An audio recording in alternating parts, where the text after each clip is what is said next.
जय हिंद plus three third semester Odia ऑनर्सर समस्त छात्र छात्री मानक आज फ्रेश क्लास को समस्त को स्वागत करछि।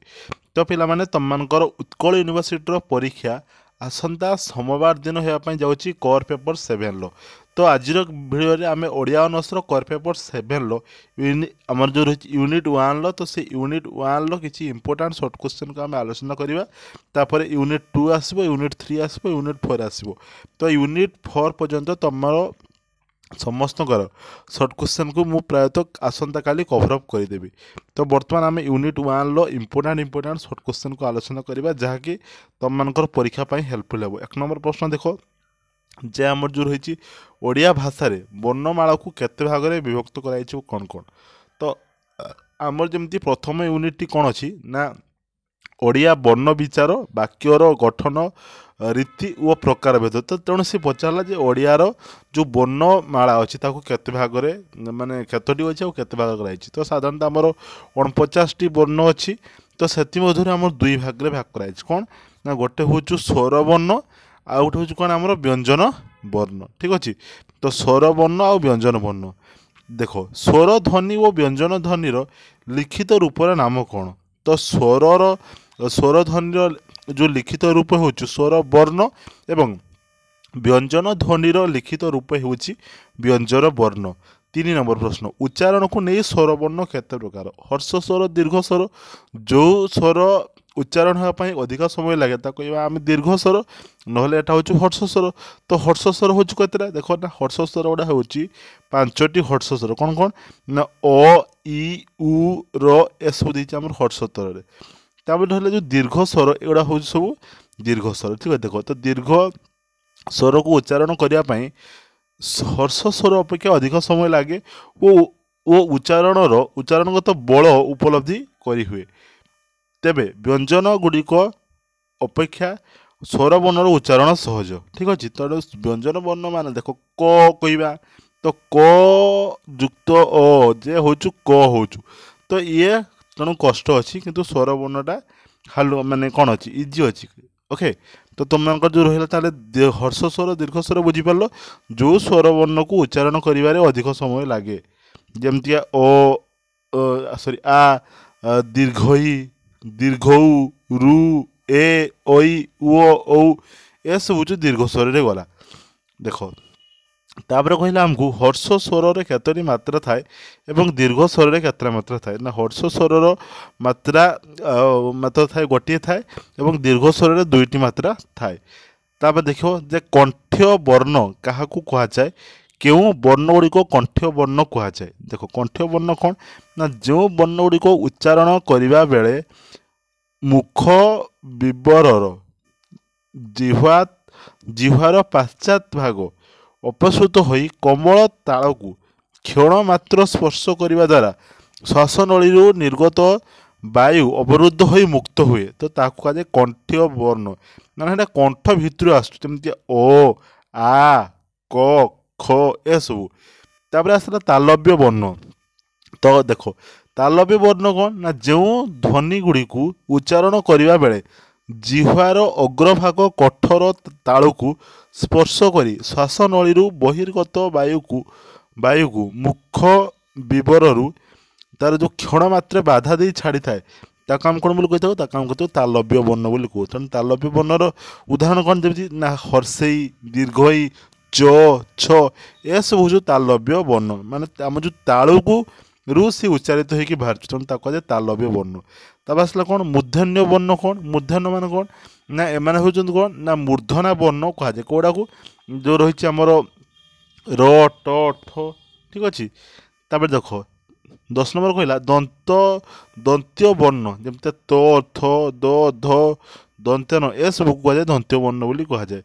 तापर देख ओष्ठ वर्ण क्या कह जाए ना आमर कौन रही हाँ हर्ष दीर्घ प फ ब ए सब को कह जाए आमर ओष्ठ वर्ण बोली कह जाए। ओठरू उच्चारित ओष्ठ वर्ण दांतरू उच्चारित दंत वर्ण। तापर देखिए जे अनुनासिका वर्ण क्या कह जाए ना वर्गर पंचम वर्ण अर्थात जो रही आम जमी उ रही निय रही ଣ ରହିଛି ନ ରହିଛି ମ ରହିଛି ଏସବୁ ବର୍ଣ୍ଣ ଉଚ୍ଚାରଣ ବେଳେ କଣ୍ଠ ତାଳୁ ପ୍ରଭୃତି ସହିତ ନାସିକାର ସାହାଯ୍ୟ ନିଆଯାଉଥିବାରୁ ଏହାକୁ ଅନୁନାସିକା ବର୍ଣ୍ଣ ବୋଲି କୁହାଯାଏ। ତାହେଲେ ଅନୁନାସିକା ବର୍ଣ୍ଣ କେଉଁଟା ହେଲା ନା ଆମର ହେଲା ଆଉ ନିୟ ହେଲା ଣ ହେଲା ନ ହେଲା ଆଉ ମ ହେଲା। ତାପରେ 13 ନମ୍ବର ପ୍ରଶ୍ନ ଦେଖ ଯେ ଅଳ୍ପ ପ୍ରାଣ ବ୍ୟଞ୍ଜନ କାହାକୁ କୁହାଯାଏ ନା ଯେଉଁ ବର୍ଣ୍ଣ ଗୁଡ଼ିକର ଉଚ୍ଚାରଣର ଅଳ୍ପ ପ୍ରାଣ ନିର୍ଗତ ହୁଏ ସେଗୁଡ଼ିକୁ ଅଳ୍ପ ପ୍ରାଣ ବ୍ୟଞ୍ଜନ ବୋଲି କୁହାଯାଏ। ଯେମିତି ପ୍ରତ୍ୟେକ ବର୍ଗର ପ୍ରତ୍ୟେକ ଯେମିତି ଥାଏ ପ୍ରଥମ ଦ୍ୱିତୀୟ ଏବଂ ପଞ୍ଚମ ବର୍ଣ୍ଣ। ତ ଆମର ଯେଉଁ ରହିଛି କଚଟ ଥପ ତ ସେଇ ବର୍ଣ୍ଣରୁ ଏସବୁ ଗୁଡ଼ା ଯେଉଁ ଦେଇଛି ଏସବୁ ତୁମ ହେଉଛି ଅଳ୍ପ ପ୍ରାଣ ବ୍ୟଞ୍ଜନ ବୋଲି କୁହାଯାଏ। ମହାପ୍ରାଣ କାହାକୁ କୁହାଯାଏ ନା ହଁ ମହାପ୍ରାଣ ବ୍ୟଞ୍ଜନ କାହା କୁହାଯାଏ ନା ଯେଉଁ ବର୍ଣ୍ଣ ଗୁଡ଼ିକ ଉଚ୍ଚାରଣର ମହାପ୍ରାଣ ମାନେ ଅଧିକ ବାୟୁ ଆମକୁ ଆବଶ୍ୟକ ହୋଇଥାଏ ବା ବାହାରକୁ ଆସେ ସେ ତାକୁ ବି କୁହାଯିବ ଆମର ମହାପ୍ରାଣ ବ୍ୟଞ୍ଜନ ବୋଲି କୁହନ୍ତି। ଯେମିତି ହେଉଛି କ'ଣ ଯେ କଚଟ ତପ ବର୍ଗର ଏସବୁ ଯେଉଁ ରହିଛି।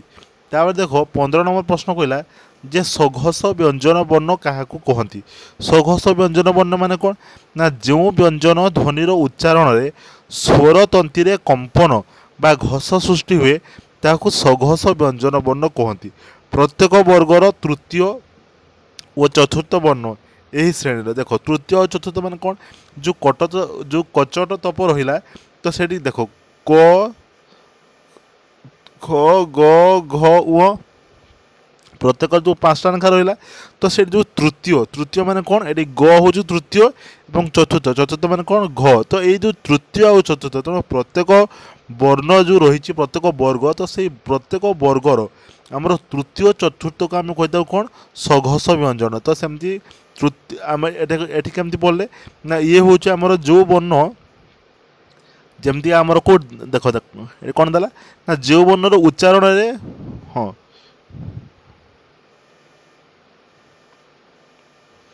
ତାପରେ ଦେଖ 16 ନମ୍ବର ପ୍ରଶ୍ନ କ'ଣ କହିଲା ଯେ ଅଘୋଷ ବ୍ୟଞ୍ଜନ ବର୍ଣ୍ଣ କାହାକୁ କହନ୍ତି ନା ଯେଉଁ ବ୍ୟଞ୍ଜନ ବର୍ଣ୍ଣ ଧ୍ୱନିର ଉଚ୍ଚାରଣରେ ସ୍ୱରତନ୍ତୀ କମ୍ପନ ବା ଘଷି ହୁଏ ନାହିଁ ତ ତାକୁ ଆମେ କହିବା ଅଘୋଷ ଯେଉଁଟା ଘଷି ହୁଏ ନାହିଁ। ତ ଏଇଟା ହେଉଛି କ'ଣ ଏଇଟା ହେଉଛି ପ୍ରଥମ ମାନେ ତାର ଯେଉଁ ପ୍ରଥମ ଆଉ ଦ୍ୱିତୀୟ ବର୍ଣ୍ଣ ପ୍ରଥମ ଦୁଇଟି ଯେମିତି କର ହେଉଛି କ ଖ ଚ ବର୍ଗର ହେଉଛି ଚ ଛ ଟ ବର୍ଗର ହେଉଛି ଟ ଠ ଏମିତି ସବୁ। ଉଷ୍ମ ବର୍ଣ୍ଣ ଗୁଡ଼ିକ ଲେଖ ଉଷ୍ମ ବର୍ଣ୍ଣ କେଉଁଗୁଡ଼ା ତାଲବେଶ ମୁଦ୍ରସ ଦନ୍ତେଶ ହ ଏଗୁଡ଼ାକୁ ହେଉଛି ଉଷ୍ମ ବର୍ଣ୍ଣ ବୋଲି କୁହାଯାଏ। ସ୍ୱର ବର୍ଣ୍ଣ କେତୋଟି ଓ କ'ଣ 12ଟି ଅରୁ ଆମର ଓ ପର୍ଯ୍ୟନ୍ତ।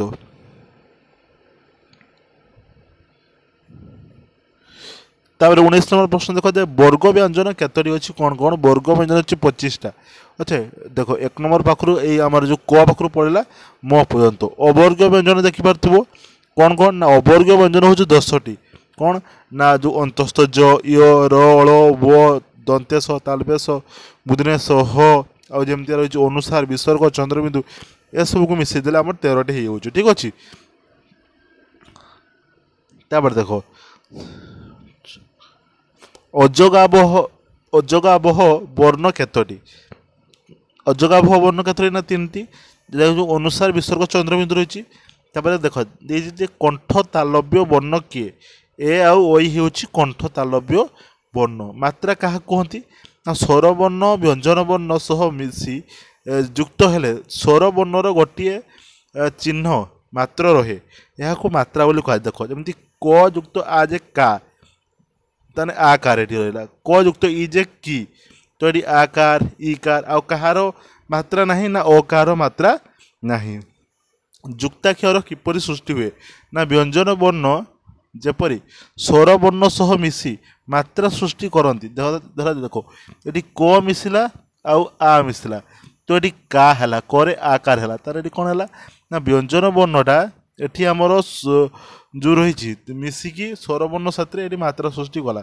ତ ବ୍ୟଞ୍ଜନ ବର୍ଣ୍ଣ ଯେପରି ସ୍ୱରବର୍ଣ୍ଣ ସହିତ ମିଶିକି ମାତ୍ରା ସୃଷ୍ଟି କରେ ସେମିତି କେତେକ ବ୍ୟଞ୍ଜନ ବର୍ଣ୍ଣ ଅନ୍ୟ ବ୍ୟଞ୍ଜନ ବର୍ଣ୍ଣ ସହିତ ମିଶିଲେ ଯେମିତି ଦେଖ ମୁଦ୍ନେଶ ଯୁକ୍ତ ଟ କିସ ହେଲା ମୁଦ୍ନେଶରେ ଟ ଉଁ ଯୁକ୍ତ କ ଓରେଙ୍କ ଏସବୁ ହେଉଛୁ ଯୁକ୍ତାକ୍ଷର। ତାପରେ ଫଳା କାହାକୁ କୁହାଯାଏ ନା ବ୍ୟଞ୍ଜନ ବର୍ଣ୍ଣ ମାନେ ମଧ୍ୟ स्वरवर्ण मानक सहित स्वतंत्र रूपे व्यवहृत हो पारती नचेत अन्य व्यंजन वर्ण सहित संपृक्त हो पारती। न म अंतस्थ ज र ळ व यही व्यंजन वर्ण छटी जदि अन्य व्यंजन वर्ण सह मिलित हुअन्ति तेबे से क्षेत्र में फला सृष्टि होता है। तो ये सब हूँ कौन कौन ये जो न म अंतस्थ ज र ळ व एस यही छटी वर्ण। तापर देख 26 नंबर प्रश्न कहला जे संध्यक्षर किए ए आउ ओई दुईटा खोजु संध्यक्षर यह कंठ तालव्य वर्ण मध्य कहा जाए। स्पर्श वर्ण कौटा ना व्यंजन वर्ण मध्यरु क ठारू म पर्यंत 25 टी वर्ण को वर्ग वर्ण बा स्पर्श वर्ण बोली कहा जाए। 28 नंबर प्रश्न देखो जे वर्ण मानकर कार्य कौन है कौन ना वर्ण मानकर कार्य है से स्वतंत्र भाव व्यवहृत होगा एवं द्वितीय रही कौन ना अन्य वर्ण सह युक्त हो व्यवहृत होगा ये हूँ आमर वर्ण मानकर कार्य। 29 नंबर प्रश्न देखा नासिका वर्ण क्या कहती तो देखो कौन हम जे वर्गर पंचम वर्ण अर्थात उ आउ जो निय ण न आउ म अनुनासिका वर्ण कहा जाए। यह कंठ तालु प्रभृति सहित नासिकार साहाय्य नेउथिबारु याकु मध्य अनासिका वर्ण बोली कहा जाए। तापर देखिए हमको 30 नंबर प्रश्न 30 नंबर प्रश्न कौन कला जे मूर्धन्य वर्ण क्या कहा जाए। तो यह सब हूँ मूर्धन्य वर्ण जमी आम आगु पढ़ी आसलु अष्टवर्ण भी पढ़ी आसलु उ आउ और उच्चारण केउठी हुए ना उ आउ और उच्चारण स्थान कंठ एवं अष्टरु उच्चारित होता है कंठ आउ अठरु ही उच्चारित हुए। तापर देखो केउठी दंत वर्ण ना त थ द ध दंत्यन स एगुड़ कह दंत दंत्य वर्ण। वर्ग वर्णर अन्य नाम कौन अन्य नाम कौन ना वर्ग वर्णर अन्य नाम हो स्पर्श वर्ण। तापर देखो 35 नंबर वो शब्द थी 5 दिन देखो कौन देला जो वारंटी रेलवे चाओ बेवा वाटर कौन हम अंगनवाड़ी ठीक अच्छे ये सब हूँ वो थी शब्द। तापर देखो 36 नंबर कौन कहला युक्त व्यंजन वर्ण क्या कहा जाए। देखो युक्त पुणी व्यंजन वर्ण ना गोटे व्यंजन वर्ण एक बा एकाधिक व्यंजन वर्ण सह संपृक्त हेले ताहाकु युक्त व्यंजन वर्ण कहा जाए। यही युक्त व्यंजन वर्ण रे साधारणतः तृतीय बा शेष व्यंजन वर्णर सांकेतिक रूपे व्यवहार करा जाए। यही युक्त व्यंजन को वर्ण यही युक्त व्यंजन को युक्त वर्ण बा युक्ताक्षर बोली कहा जाए। तापर आसला वाक्य को लेकिन प्रश्न वाक्य क्या कहा जाए एक बा एकाधिक पद मिलित हो अर्थ प्रकाश कले हम वाक्य बोली कही था जमती कौन देती अरुण गछरे चढ़ी आंब तोड़िला गोटे सार्थक वाक्य केतोटी लक्षण थी से आकांक्षा थी योग्यता थी आसक्ति थी यही तीन टी थी। आकांक्षा कौन ना गोटे वाक्य अर्थबोधक निमित्त एक पद अन्य पदर अपेक्षा जदि रखे या आकांक्षा। देख जमी कहला आंभे माने गुरुंकर आंभे मान गुरुंकर पर आउ गोटे किसी लेखिले जाकि आम यार अर्थ बुझीपारू कि बुझी हो ना जमी से बाटर जाऊ जाऊ कौन है तो जहाँ भी ये किसी लिखाई ना ना तो यही पदटा आउ गोटे पद को अपेक्षा कर तेणु आपको आम कौन बोली कहवा आम कहवा आकांक्षा बोली कहवा ठीक अच्छे। तेणु जदि गोटे वाक्य गोटे पद अलग गोटे पद को अपेक्षा कर से पदटी मिसला तार अर्थ बुझी हुए ताकू आम आकांक्षा बोली कही। आसक्ति क्या कहुए ना वाक्य थी पद योजना और सौंदर्य हूँ आसक्ति यह द्वारा क्या क्यों पद रहिले वाक्य स्पष्ट भाव प्रकाशित हो जना पड़े। हई हेले बुद्धत्व प्राप्त गौतम तपस्विद ठीक अच्छे। तेणु यहाँ असजड़ा होगी अच्छी ना तो ताकि आम जो सजेक लिखा तो सहीटा कहुए आसक्ति बोली कहुए। आ गए वाक्य कौन था योग्यता था योग्यता था मैंने छेली आकाश में उड़ू तार ये योग्यता ना तेणु से वाक्य हो पार ना। देखो ये देखिए योग्यता देखिए बालकटी उड़ी तेना वाक्य व्यवहार करा पद गुड़िकर परस्पर संवाद को योग्यता बोली कहुए। छेली गीत गाँची है तेणु यह शुद्ध वाक्य नुहे और शुद्ध वाक्य कौन ना बालकटी दौड़ुची कि सविता गीत गाँची तो एमती हो पार। तापर आसला वाक्यांश वाक्यांश देखो कौन जे जिते बड़े समापिका क्रियाहीन केते गुड़िए पद गोटे अर्थ प्रकाश करुले हे संपूर्ण मनोभाव प्रकाश असंभव तेज आम कौन बोली कही वाक्यांश बोली कही था। तापर 7 नंबर प्रश्न सेमती देख वाक्य हाँ आमको देला खंड वाक्य क्या कह जाए दुईटी वाक्य कर्ता और क्रिया थाई मध्य ଏହା मनोभाव संपूर्ण रूपे प्रकाश करूने ताको आमे खंडवाक्य बोली कहते। देख किए प्रथमे हेबो किए एटी कर्ता है तो ये किसी जो मैंने वृथार समय काटती कर्ता